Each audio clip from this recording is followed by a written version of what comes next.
Hi everybody, I need to make some more Cortido as we're almost out. I'm on my last jar. Takes about 7 days to ferment this time of year, so I want to make sure I get some going. We eat this almost every night. Cortido is a fermented Latin American sauerkraut. I use cabbage, onions, carrots, salt, oregano, chili flakes, and then I have this one little sad jalapeno that I want to use up. So I'm going to put this just in one of the jars. I'm the only one that likes that. My kids and husband do not like it that spicy. So I love spice. Anyway, I've had several people ask how I do it, and I thought you might want to watch and see. So normally I would make this with my food processor, but my food processor died about a month ago. So I'm going to be doing this all by hand. This is a lot faster if you do have a food processor. But if you don't have one like me, it does work just fine to do it by hand. I'm going to start by shredding my carrot. A little bits will go out for the onions.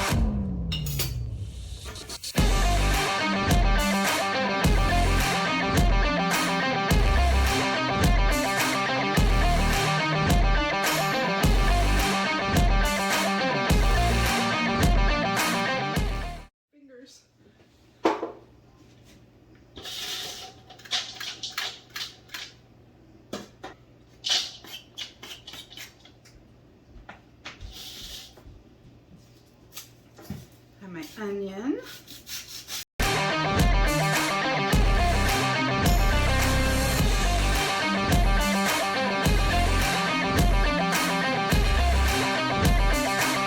So for the onion, I'm going to try to get really thin, because in my household nobody likes big chunks of onion, but really you can do it however you like. This is just what our family likes. Our favorite is to eat this with taco salad night, and the flavors just go so well together. It is quite delicious. But again, as I mentioned, we do tend to eat this pretty much every night. I put it on the table, and I like everybody to get a tablespoonful. It's so good for you. It's so full of probiotics, helps digest your food, and it's just really good stuff, and it tastes amazing as well.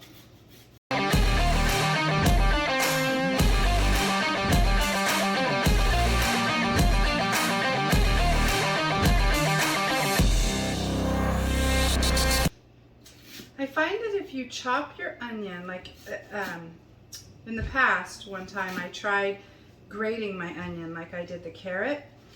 And for our family, they did not like that at all. I didn't like it either, because it releases too much of the juices in the onion, and it just really overpowers the Cortido. So I personally don't recommend grating your onion very finely. I personally don't recommend grating your onion too finely. And I might add a second onion to this. I'm not sure. I'm gonna let that be good for now, and then I'll play it by ear once I get the cabbage in. We like a little bit of onion for flavor, but not too much. For the cabbage, this is organic cabbage. I don't wash it, but I do remove the outer leaves. Feed those to the bunnies. And to Ruby, who really likes cabbage.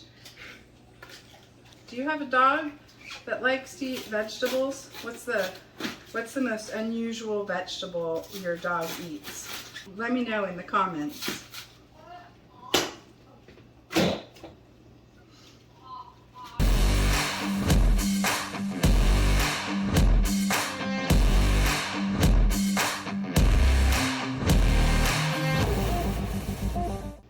If I was going to do this in my food processor, for the carrot I use the same size, kind of like this cheese grater, but for the cabbage I like it a little bit thicker, so I would use something that will give more like this type of size. I have, well, my food processor came with a couple different blades, and so the one size up from the cheese grater blade was the one that I liked the best. I wanted to show you what that looked like for those of you that might be making this in your food processor, but for some reason I can't find my blade. It's possible that it got thrown out with the broken food processor. And by the way, this recipe, or one similar to it, if you have the Weston Price Traditional Cooking Cookbook, there is a recipe similar to this. So I love cookbooks, I love recipes for getting ideas. However, I rarely follow a recipe or measure. I usually just kind of use the recipe idea for inspiration and then do my own thing according to what ingredients I have on hand and the preferences of our family.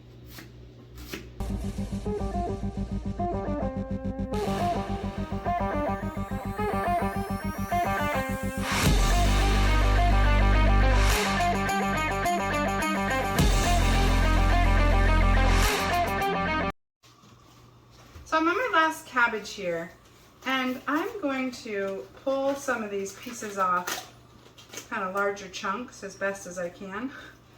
Whole leaf would be great, but I can't get a whole one off. But I'm going to use these as the top. I'll show you when I'm packing the jars to keep the chopped up stuff under the liquid. There's all sorts of special gadgets that you can buy if you want to do that instead. You can even just boil a rock from outside that fits in the mouth of your jar, but I usually use the leaves. It's just much easier. And you don't have to buy anything special and have more space taken up in your kitchen drawers, so that's my preference.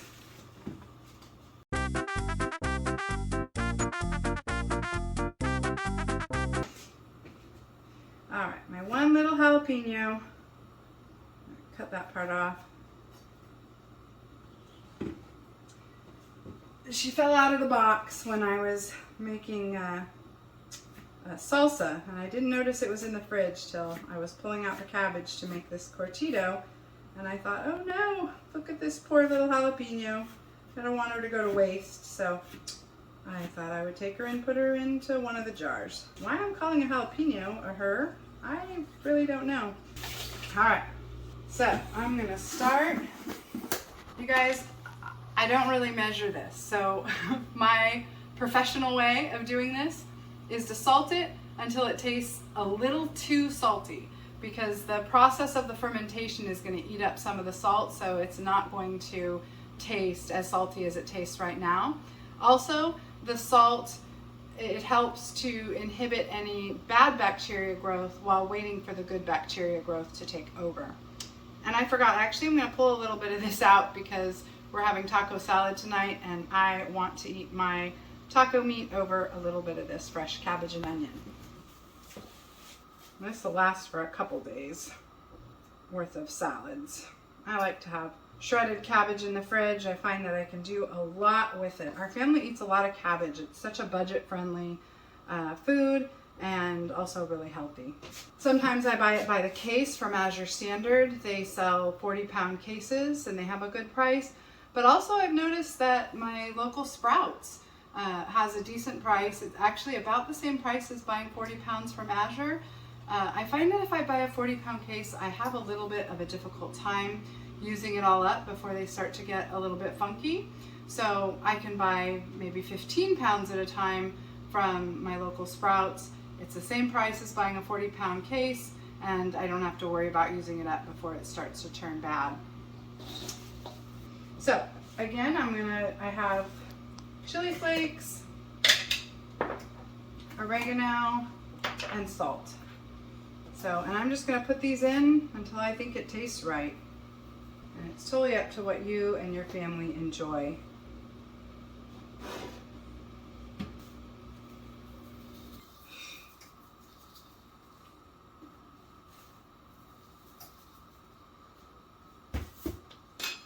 And now I'm gonna start getting this all mixed up. Now, before I knew different, I would do this process and I would just sit here and mix and squeeze and mix and squeeze. I would do it for maybe half an hour. It was kind of a lot of work. My hands would get sore, my arms would get sore, what I'm doing by that process is getting the cabbage to start to extract some of its juices, which you want those juices for the fermentation process. But what I have learned is that the salt, if you just let it sit here, just mix it a little like I'm doing to get everything mixed up, and just let it sit on the counter for maybe 20 minutes to half an hour, the salt is going to do most of that work for you, so you don't have to stand here squeezing and mixing the cabbage. Oops, I'm making a mess, spilling it. And you're going to see after this sits for about 20 minutes that this is going to reduce at least half in size as the salt starts drawing the natural juices out of the cabbage. I'm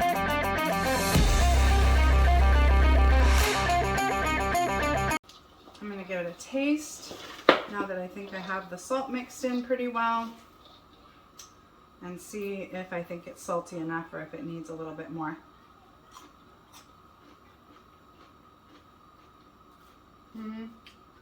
That's about perfectly salted. And again, you want it a little saltier than what you would if you were just to eat a bowl of this. So I'm going to add a bit more.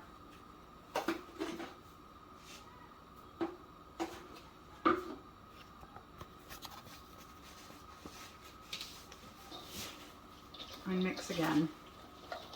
This tastes so good, by the way.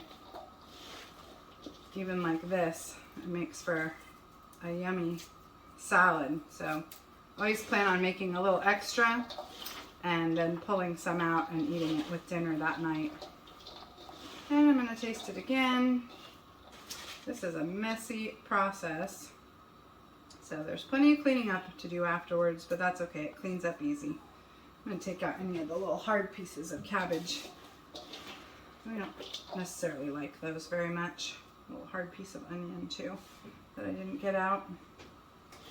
My chickens and rabbits will appreciate those little bits and pieces.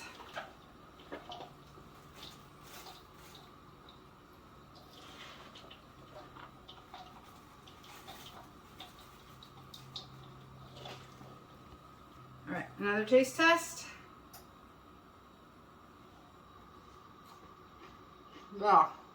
Yeah, too salty, just like it should be. So that's perfect. I'm happy with the seasoning, the amount of chili flakes and oregano that's in there. So now it's just let this sit. Again, about 20 minutes to half an hour. Longer is fine. It doesn't matter if you don't make it back exactly on time. The longer it sits, the more juices that you're going to see when you come back, and you want those juices for the fermentation process.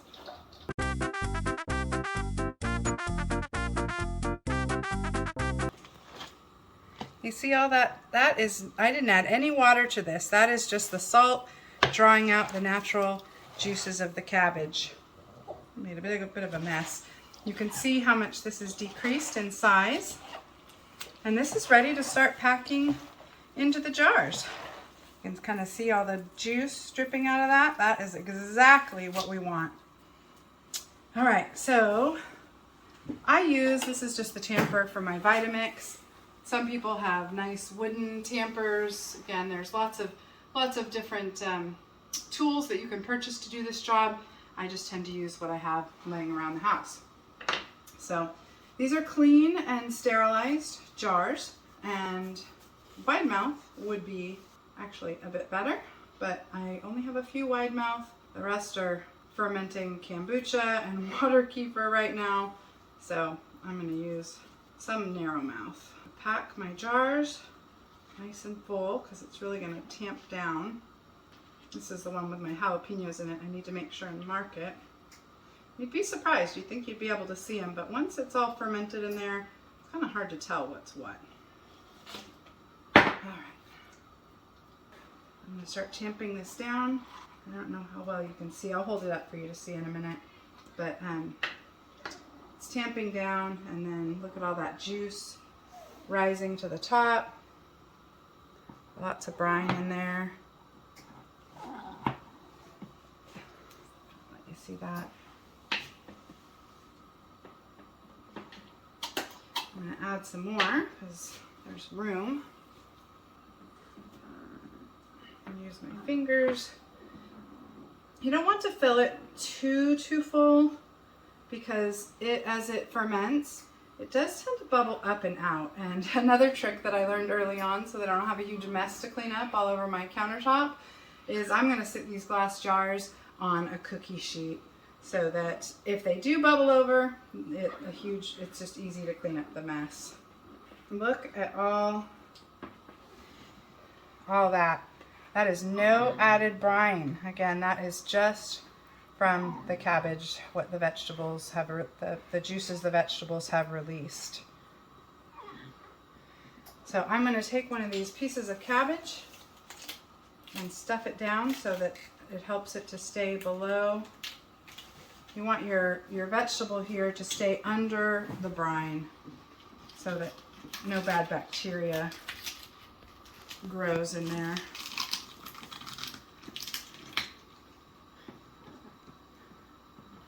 And there we go. First jar is done.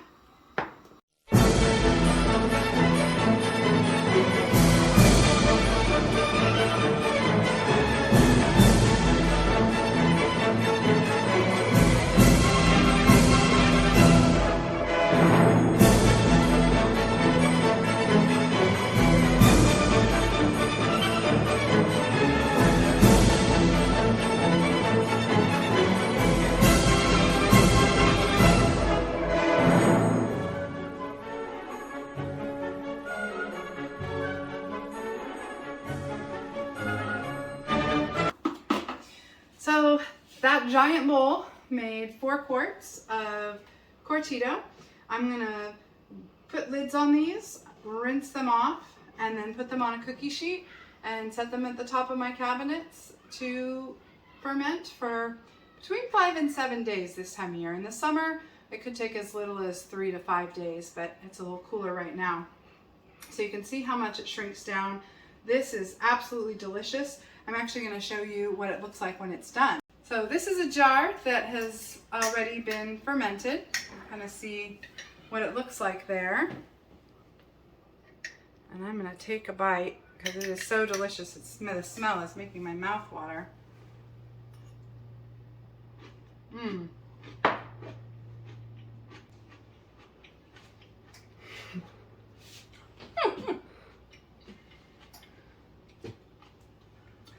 Taking a bite and chewing all that on camera was very awkward. It felt like it took forever to chew.